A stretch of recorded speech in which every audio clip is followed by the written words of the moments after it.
The concept of sound and the concept of human health, they are intimately related. Today's forum is designed to help explore your role in designing healthcare facilities with sound in mind. Why is acoustic design in healthcare environments important?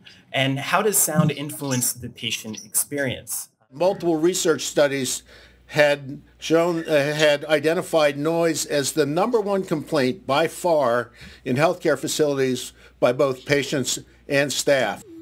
As designers, we look to create beautiful spaces. The reality is, we really need to have an obligation to start thinking holistically about how acoustics fit into that design. Being in the hospital is a very stressful time.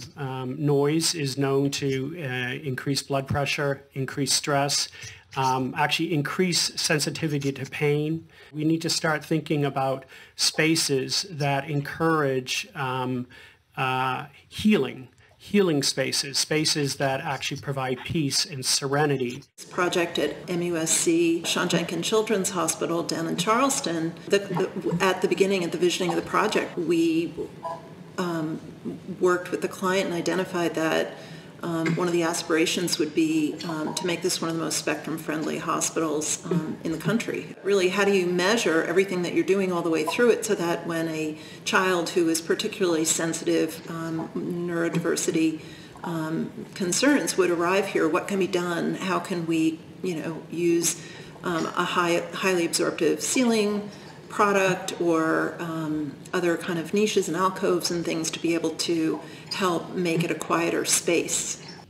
Acoustics is invisible. It's kind of out of sight, out of mind. We tend to relate to or react to light, feeling, things that we see and touch directly.